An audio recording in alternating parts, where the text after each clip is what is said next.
5절까지입니다. 제가 봉독하도록 하겠습니다. 너희 중에 선지자나 꿈꾸는 자가 일어나서 이적과 기사를 내게 보이고 그가 내게 말한 그 이적과 기사가 이루어지고 너희가 알지 못하던 다른 신들을 우리가 따라 섬기자고 말할지라도 너는 그 선지자나 꿈꾸는 자의 말을 청종하지 말라. 이는 너희의 하나님 여호와께서 너희가 마음을 다하고 뜻을 다하여 너희의 하나님 여호와를 사랑하는 여부를 알려 하사 너희를 시험하심이니라. 너희는 너희의 하나님 여호와를 따르며 그를 경외하며 그의 명령을 지키며 그의 목소리를 청종하며 그를 섬기며 그를 의지하며 그런 선지자나 꿈꾸는 자는 죽이라. 이는 그가 너희에게 너희를 애굽 땅에서 인도하여 내시며 종되었던 집에서 속량하신 너희의 하나님 여호와를 배반하게 하려 하며 너희의 하나님 여호와께서 내게 행하라 명령하신 도에서 너를 꿰어내려고 말하였습니다. 너는 이같이 하여 너희 중에서 악을 제할지니라. 아멘. 우리 시온 찬양대 찬양 뒤에 목사님께서 말씀 주시겠습니다.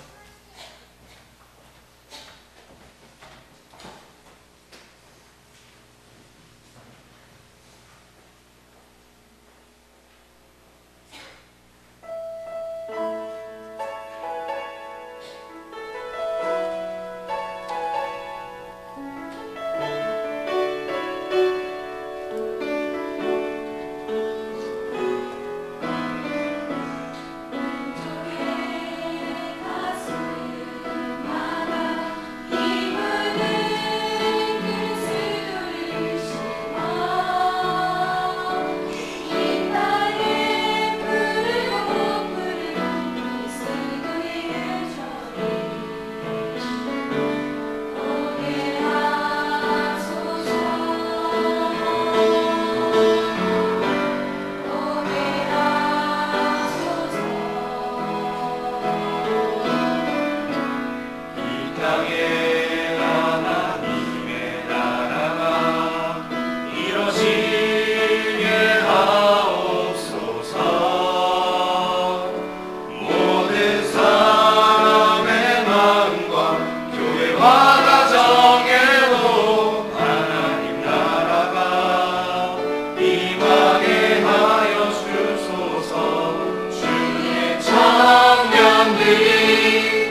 사도행전 27장에 보면 바울이 지금 체포가 되어서 로마 황제 앞에 재판을 받기 위해서 지금 배를 타고 지중해를 지나 로마 가는 도중에 그레데라고 하는 섬에 도착을 했습니다. 그때에 이 바울은 자기를 지금 호송해가는 백부장에게 얘기를 했어요. 아무래도 여기서 겨울을 나고 가는 것이 좋겠습니다. 만약에 우리가 무리하게 지금 항해를 한다면 틀림없이 큰 위기가 들어닥칠 것이다. 그렇게 자기를 호송해 가는 백부장에게 얘기했더니 백부장이 걱정이 되잖아요. 그래서 선장에게 얘기를 했어요. 괜찮다는 겁니다. 또 선주에게 또 가서 또 물었습니다. 역시 괜찮다는 겁니다. 그리고 거기에 재고 있는 사람, 모든 사람들이 하는 얘기가 여기는 겨울 나기가 너무 불편하다. 그래서 여기서 조금 떨어져 있는 베닉스라고 하는 이 그레데 섬인데 그 항구에서 겨울을 나고 가면은 좋겠다. 이렇게 해서 전도자 바울의 말을 무시하고 항해를 하다가 큰 풍랑 만나가지고 정말 죽을 뻔한 그 사건이 기록되어 있고, 결국은 나중에 모든 사람들이 바울의 말을 듣지 못한 것에 대한 그 자기들이 잘못을 깨닫고, 이제 그때부터 바울이 완전히 그 배에 최고 선장이 돼가지고 가는 그런 역사가 일어났습니다. 사실 우리가 다락방 전도운동을 처음 만났을 때에 이 전도자가 한국교회 위기를 말했고, 한국에 큰 위기가 올 것을 말했고, 세계 위기에 대한 얘기를 누누이 얘기했습니다. 지금 세계에 복음이 없어진다.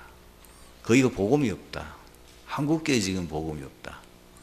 그렇기 때문에 반드시 한국교회 위기 올 것이다.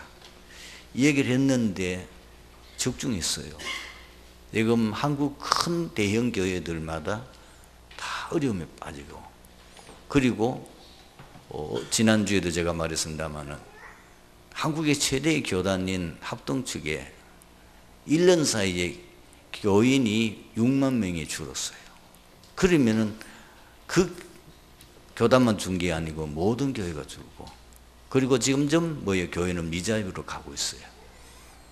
또 개척했던 교회들은 문 닫은 것이 수없이 많고, 지금 큰 위기에 처해 있는데 국가적으로 봐도 굉장히 경제 위기를 맞이하고 있고, 전 세계가 지금 경제 전쟁이 붙어서 결국은 강대국의 경제 전쟁 때문에 고래 싸움에 새우 등 터듯이 우리나라가 굉장한 위기에 빠져 있는 데다가 우리 한국에는 택도 아닌 강성 이 노조 때문에 사업을 할 수가 없어요.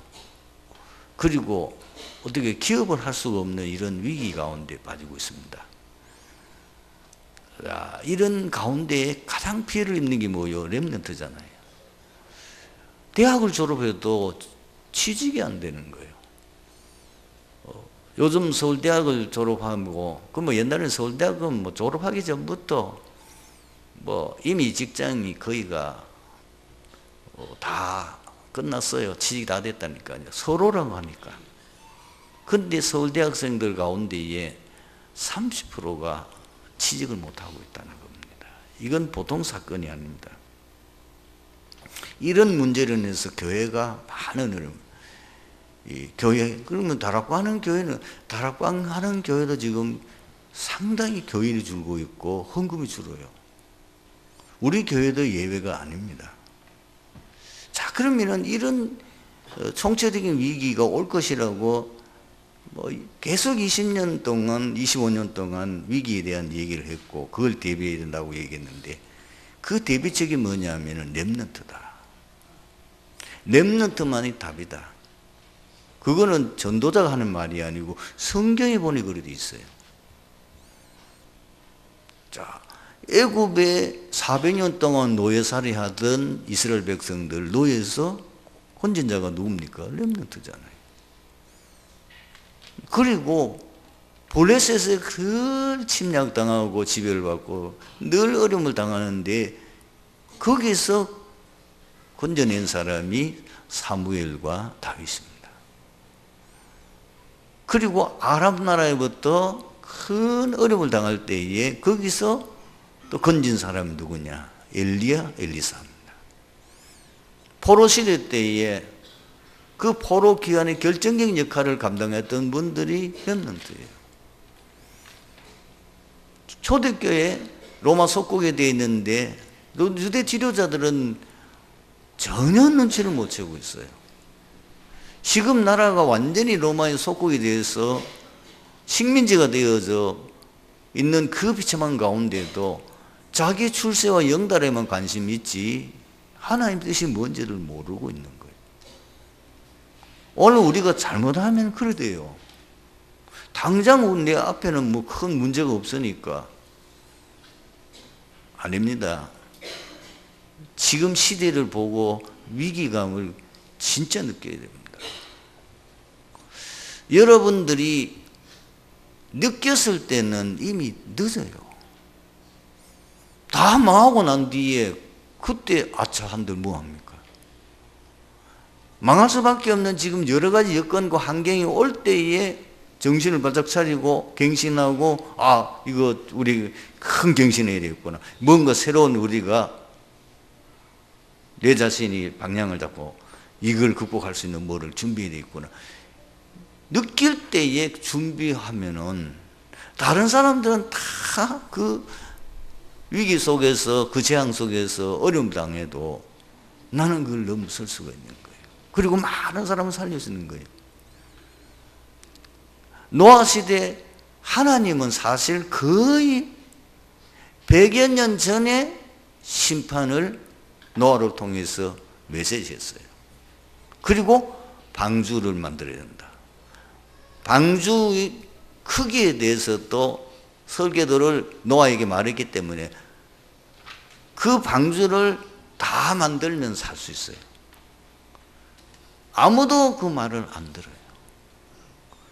100년 가까이 노아가 방주를 만들고 있을 때에 모든 주변에 있는 가장 가까운 사람들이 미쳤다고 그랬어요. 무슨 하늘에서 비가 쏟아져서 이 땅이 다 홍수가 나서 물로 심판을 받느냐. 역사 이래로 그런 적이 한 번도 없다. 저 나이가 많은 영감님이 헛것을 본 거다. 이상한 거 지금 저 영감이 지금 뭐고 하나님이 그렇게 하셨다고 말하는데 왜? 역사적으로는 그런 일이 없거든. 한 번도 경험한 일이 없는 거예요. 그러니까 사람들이 그 노아의 메시지를 안 듣는 거예요. 구원의 메시지를 안 듣는다니까요. 딱 노아가 방도를 다 만들고 일주일 동안 더 여유를 줬어요. 그 뒤에 진짜 하나님 말씀하신 대로 홍수가 나서 다 죽었잖아요. 홍수가 났을 때는 이미 늦었어요. 왜? 방주 뚜껑이 다 닫혀버렸어. 이제는 홍수가 쏟아질 때는 처음에는 뭐 설마 하루고 그치겠지. 또 한 이틀 올 때는 이틀 오겠지. 근데 점점 불안해지는 거예요. 이게 뭐 한 달 내내 비가 쏟아지니까. 영덕에 한 300mm 쏟아버리고 완전히 무바다 됐었죠. 짧게 했는데 생각해 보세요. 그런 비가 한 달 동안 내리면 남아날 게 없지. 그때는 살려주세요 해봐도 이미 늦어. 이미 버스는 지나가 버렸다니까. 지금 준비해야 돼요. 오늘 렘넌트 사역하고 있는 사역자들이나 부모들은 정말 여러분들은 중요해요. 다른 진짜 방법이 없어. 대안이 없어. 지금 이 세대 가지고는 이 재앙 못 막아요. 막을 수 있는 머리가 없어요. 막을 수 있는 능력이 없어요. 첫째, 하나님에 대한 불신앙하니까. 하나님의 전적 순종하고 따를 수 있는 자세가 안 돼 있어요. 모든 사람들이 좀 우리 속된 말로 하면 지 쪼대로 하고 있지. 예배는 열심히 드려도 삶은 지 마음대로라. 주일날 예배 들어서 뭐 은혜 많이 받는 거 고기 끄떡하고 뭐 은혜 받는 것 같은데 막상 딱 가정 돌아가면은 옛날 하던 그대로 하는 거예요. 너무 안타깝죠. 그러면서도 내가 말은 아주 말도 안 되는 앞뒤가 안 맞는 말 하거든요. 내가 그렇게 하나님 앞에 기도하고 예배 드리고 헌금도 드리고 뭐 했는데 왜 내가 이런 거 아니거든요. 말씀대로 안 살아요. 강단을 통해서 하나님 주시는 그 말씀을 마음에 담고 그 말씀 따라서 내 자신의 모든 삶을 바꿔야 되는데 안 바꾼다니까. 그러면서 뭐 신앙생활 한다고 말하거든요. 그거는 신앙생활이 아니에요. 그거는 종교생활이니까 그냥 교회 와서 잠깐 위로받고 힘없고 또 예배 안 드리려고 찝찝하고 그런 정도지. 진짜 하나님의 사람은 정말 신자는 뭐예요? 하나님의 말씀에 순종하는 거예요. 그 말씀 늘 마음에 간직하고 그걸 붙잡고 그 말씀 따라 살아가야 되는 거예요. 그 말씀 따라가면은 매일매일 답이 나온다니까요. 말씀 따라가면 매일매일 하나님의 인도를 보게 돼요. 말씀이 그대로 현장에 성취되어 가고 있고 이미 성취되어 있는 것을 보여야 된단 말이에요. 오늘 목사님을 통해서 하나님 말씀을 주셨는데 진짜 현장에 가보니 그러네. 정말 그러네. 사람 만나보니까 정말 지금 상태가 그렇구나. 이 진짜 하나님 말씀은 이 말씀만이 살 길이구나. 이렇게 돼서 날마다 자기 자신을 돌아보고 가정도 갱신하고 모든 게 갱신해서 말씀 따라 내 모든 삶이 달라지고 그 노아처럼 철저히 하나님 말씀 따라 살아가야 되는데 안 사는 거예요. 그러니까 계속 문제가 올 수밖에 없고 나중에는 돌이킬 수 없는 위기에 빠지게 됩니다. 지난주 제가 서론 부분에는 뭐예요? 영적 서밋에 대한 얘기했어요.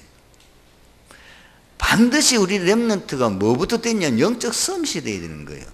그래서 복음 체험, 그리고 말씀 성취의 체험, 그리고 기도 응답의 체험, 그리고 내 인생의 목적, 삶 모든 이유가 전도에 되는 전도예죠. 왜 사느냐? 전도 때문에. 모든 것이 거기에 내가 포인트가 딱 맞춰지는 것을 영적 서밋이라는 거예요. 그러면은 그 다음에 뭐죠? 이제는 세상에서 이 렘넌트가 응답 받아야 될 거 아니에요. 거기서 이제는 세상 살릴 만큼 성공해야 될 거 아닙니까? 그러려면은 반드시 기능 서밋이 돼야 됩니다. 그런데 기능 서밋도 어저께 핵심에서 말씀했어요. 뭐지요? 달란트 찾아줘야 돼요. 모든 렘넌트는 달란트를 하나님이 이미 주셨어요. 그걸 보고 재능이라고 탤런트라고 그래요. 왜? 하나님이 모든 사람에게 모든 렘넌트에게 뭘 줬느냐? 이미 재능을 주었어요. 그걸 부모가 찾아주는 게 타고나요. 이거는 찾아주는 거예요. 그래서 여러분들이 아이에게 독서를 하고 포럼도 하고 그리고 말씀 포럼도 하고 이렇게 하면은 그 아이의 것이 보여요. 여러분 이 선진국 특히 제대로 렘넌트 키우는 이 학교에는요, 아이들에게 그 재능을 발견하기 위해서 쉽게 말하면 운동만 하죠. 여러 가지 운동을 시켜봐요. 그 중에서 뭘 찾느냐? 벌써 축구 선수가 될 아이는 공 차는 그 자세가 다른 거예요. 어떤 경우에는 농구도 시켜봐요. 여러 가지 시켜봤는데 이 아이는 운동에 재능이 없다. 그래서 발견되면은 그것만 하는 게 아니에요. 여러 가지 수학도 시켜보고 뭐 여러 가지 또 문학도 시켜보고 이러면은 또 말도 시켜보거든요. 말 시켜보면 아주 말을 조리 있게 잘하고 사람을 설득력 있는 시킬 수 있는 이런 재능을 특별히 타고난 애가 있다니까요. 어떤 사람은 머리 지식은 가득 차 있는데 이거를 표현을 못하는 사람이 있어요. 이 사람은 교수나 교사가 되면 안 돼요. 이런 사람은 영업하면 기똥차요. 사람을 설득시킬 수 있으니까. 그러면은 자기의 뭐가 보입니까? 아, 이 아이는 어느 쪽으로 기능이 있구나. 또 음악, 미술 이렇게 보면은 그 재능을 자꾸 시켜보는 거. 왜 지금 초등학교는 여러 가지 과목을 많이 하는지 아시겠죠? 시켜보면은 교사는 아이의 잘하는 게 나온단 말이에요. 공부는 잘 못하는데 아주 인간관계에 좋고 말을 잘하는 친구예요. 이 사람은 사회에 소질 있는 사람. 사람을 움직일 수 있는 어떤 경우에는 똑같은 아이인데 리더십이 있어요. 공부도 잘 못하는 애가 딱 들어가면 늘 항상 자기가 리드하고 있는 거예요. 아, 쟤는 지도자로서 자질이 있구나. 이런 걸 이제 찾아둬야 돼요. 내 아이가 무엇에 재능을 가지고 있는지, 어떤 재능을 가지고 있는지. 그러면서 뭐냐면은 이제는 재능 정도가 아니고 달란트 정도가 아니고 전문성을 찾아요. 여러분, 지금 세상은 급변합니다. 그러니까 지금 과거에 굉장히 인기 있던 직업들이 없어져요. 그럼 앞으로 지금 4차 산업이 앞으로 들어닥칠까 하면 그 현장을 보고 우리가 거기에 맞는 전문성을 찾아요. 전문인으로 만드는 걸 찾아내야 되는 거예요. 현장에 보면 보이잖아요. 지금 서당의 훈장은 필요 없어요. 그렇죠? 지금 옛날에는 운전하는 분이 굉장히 인기 있을 때가 있었어요. 왜? 운전하는 사람이 거의 없으니까. 그렇지만 요즘은 다 운전하는데. 그러니 그 시대마다 시대 흐름 따라서 지금 현장이 자꾸 바뀌어 나가는 거예요. 여러분, 업을 하는 사람도 이걸 빨리 눈치채야 돼요. 지금 업이 어디로 가냐면 자꾸 인터넷 쪽으로 간다니까. 젊은 사람들은 인터넷 통해서 구입하지, 옛날처럼 오늘 장날이지 시장 가서, 이거는 옛날 구시대의 얘기예요. 그러니까 뭔가 지금 시대의 변화를 빨리 읽고 우리 렘넌트를 앞으로 어떻게 미리 앞서 보고 미리 앞으로 어떤 직업을 가지면은 대박이 나겠다. 영적 서밋에 썼으니까 이제 대박이 나야 이제는 제대로 경정도 받고 성공해야 이제 교회도 살리고 세계복음도 하지. 돈도 한 번 없는데 되겠냐 말이에요. 그런데 하나님이 영적 서밋 되면은 기능 서밋을 주시게 돼 있는 것이, 자 보세요. 요셉도 그렇잖아요. 그 시대 문제를 아무도 해결할 수 없는데 하나님 요셉에게 지혜를 주셨단 말이에요. 다니엘 같은 거. 이렇게 하나님이 전문성을 주시게 되면은 드디어 어떻게 됩니까? 인생 작품을 남겨 쓰는 재창조의 역사는 따라오게 되어 있는 겁니다. 존 워낙 메이커가 진짜 믿음이 좋았어요. 그런데 점을 놓치게 한 거예요. 그게 그 사람의 달란트예요. 똑같이 점은 있는데 이 가게만 대박이 나는. 이 사람은 뭐냐? 자기는 평생의 소원이 뭐냐면 주일학교 교사로 렘넌트 키우는 거야. 그걸 그의 이미 딱 하나님 주신 최고의 전도로 하나님이 그 일을 할 수 있도록 그 사업에 나중에 백화점 왕이 될 정도로 어마어마한 하나님 경제의 문을 함께 주시는 거예요. 여러분, 영적 서밋에서 마지막 전도 체험, 이거는 보통 사건이에요. 이거는 내가 인생 살아야 될 이유거든. 돈 벌어야 될 이유라. 모든 내가 하는 이유, 목적이 그게 있는 거예요. 그래 되니 하나님께서 달란트가 그 최고의 전문성이 기능성이 되고, 이제는 나중에는 그 일을 통해서 전 세계를 깜짝 놀라게 할 만큼 뭡니까? 인생 작품을, 재창조 역사라는 인생 작품을 문화 서밋으로 가게 되는 거예요. 이걸 우리 아이들이 못 찾는 거예요. 교사와 부모가 서로 합동해서 협력해서 그것을 찾도록 어릴 때 발견하고 방향을 잡아준다면. 그래서 지금 많은 사회 나가는 사람들 가운데요, 자기 전공하고 전혀 상관없이 지금 직장 생활하는 사람들이 상당히 많습니다. 왜 그렇습니까? 좀 그거 못 찾은 거지요. 어릴 때 못 찾았기 때문에 뭐 부모의 상황에서 자기 실력 따라서 어느 자격 전공을 했는데 막상 사회에 나보니까 안 맞아. 할 수 없이 뭐예요?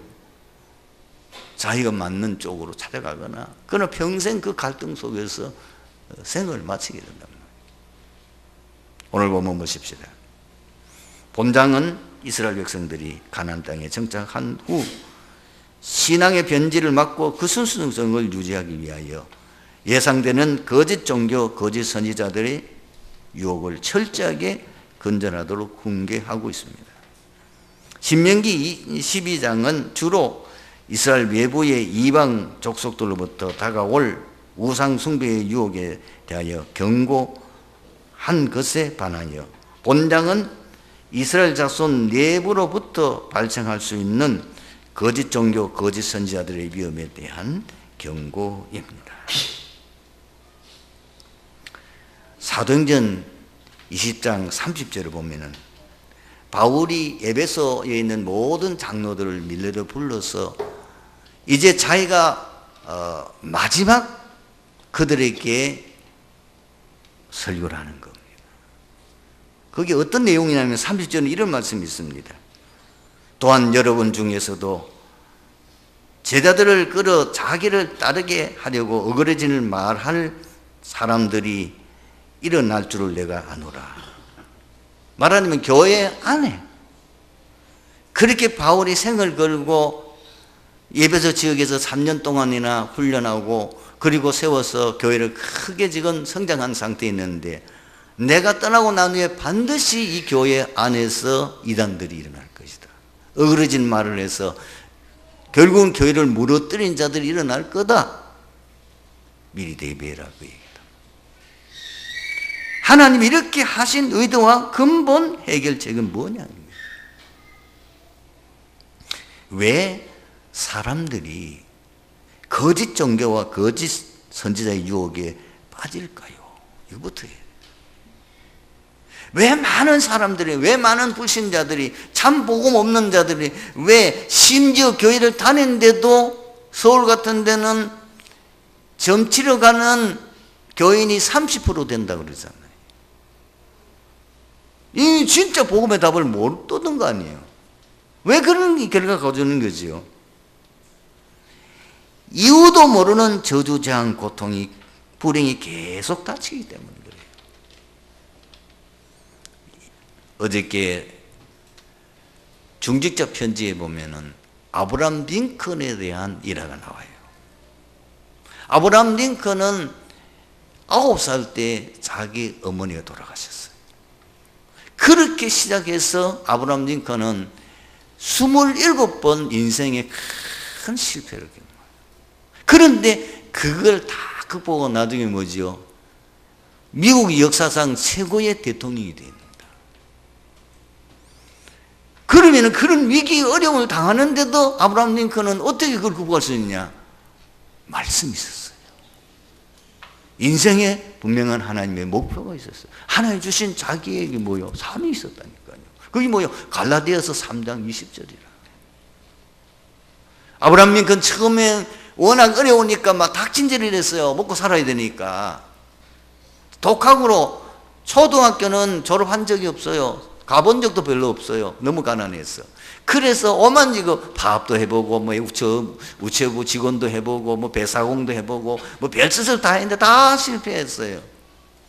정치가로 나갔는데도 계속해서 낙선하는 거예요. 그런 가운데도 이 흔들리는 자들은 뭐냐? 인생에 하나님 주신 자격이 1000명이 있었다는 말이에요. 그걸 붙잡고 결국은 승리하게 된 거예요. 이것이 없으니까 이유도 모르겠는데 자꾸 재앙이 닥쳐. 이유도 모르겠는데 재앙이 와요. 이유도 모르겠는데 자꾸 불행해져요. 고통이 와요. 그러니까 요거를 이용해서 이 사람이 지금 지푸라기로 잡고 싶은 그 심정을 가지고 있는 걸 요 상태를 알고는 거짓 종교, 거짓 신자들이 틀린 답을 주는데 갈급한 사람들이 거기에 빠져드는 거예요. 어떤 사람이 사업이 완전히 실패해서 망했어요.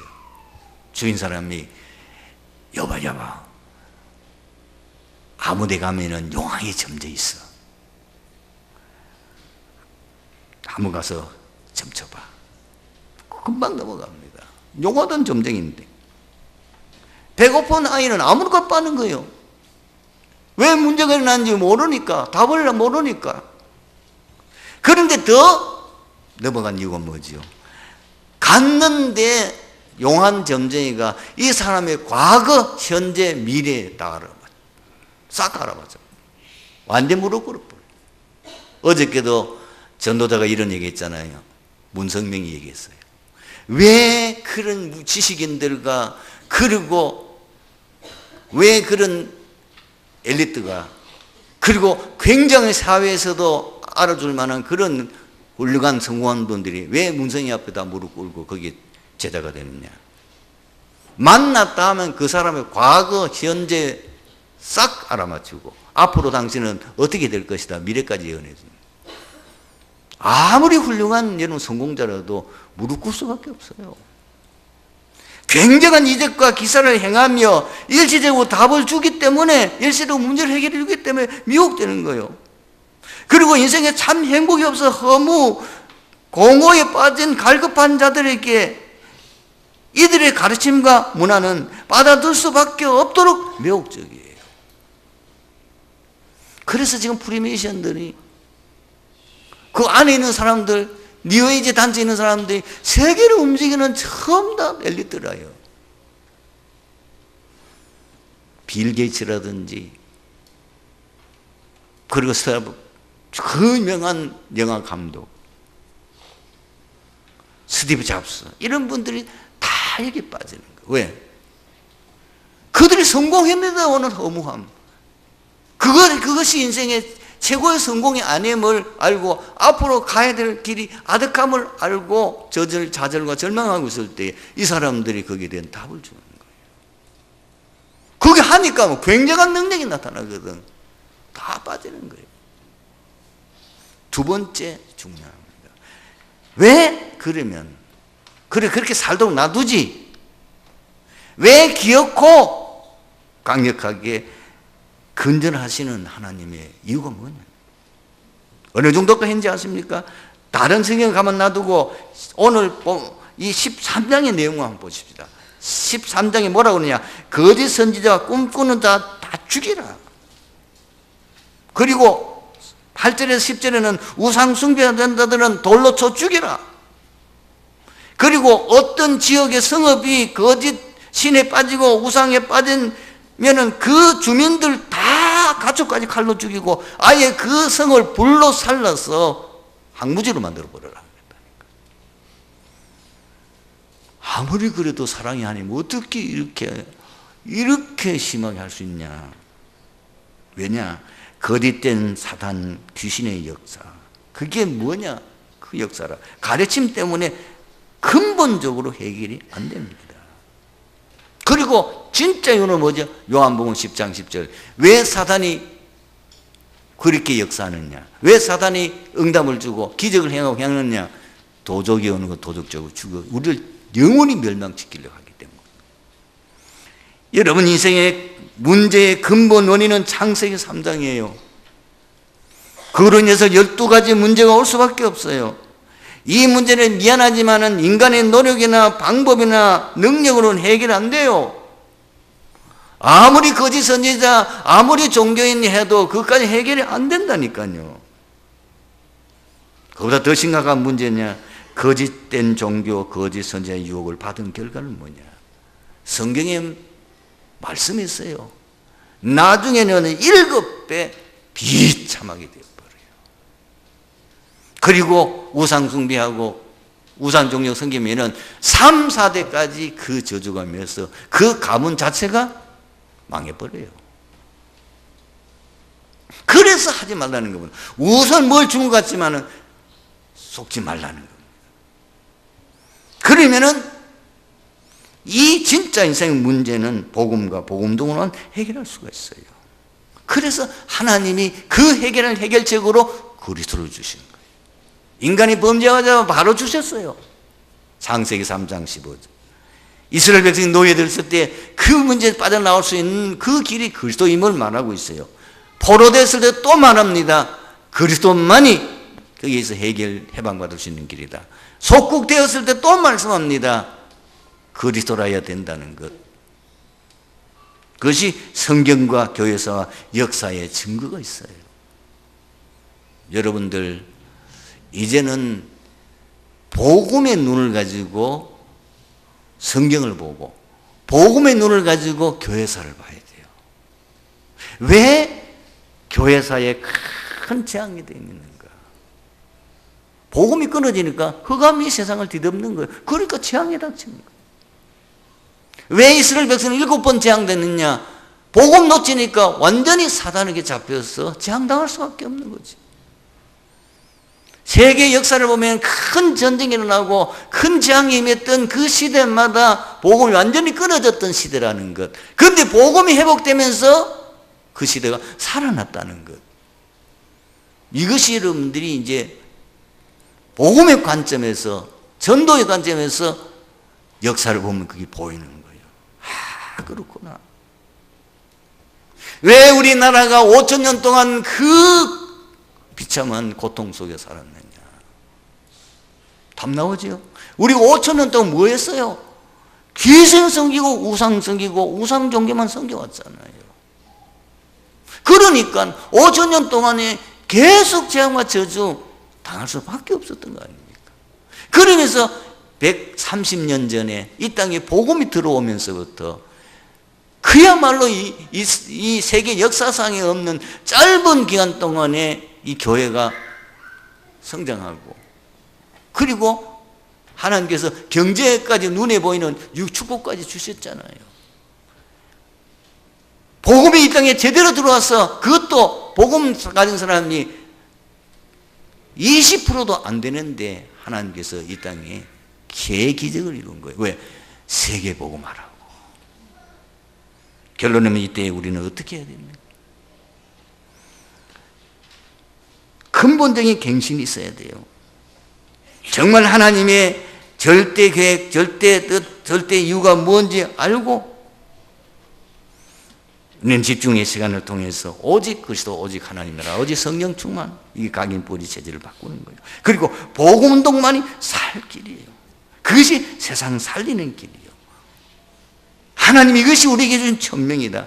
방주운동, 출애굽운동, 미스바운동, 도단성운동, 오늘 우리가 해야 될 운동이에요. 마태복음 6장 33절, 너희는 오직 그의 나라와 그의 의를 구하라. 그리하면 모든 것 내게 더해주리라. 이것이 우리의 사는 길입니다. 이번 한 주간도 승리하게 되기를 주님으로 축원합니다.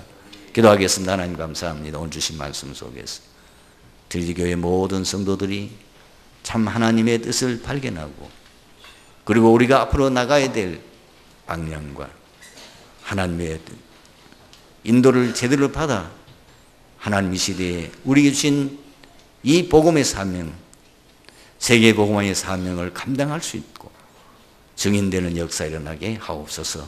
주 예수 그리스도 이름으로 기도하옵나이다. 아멘.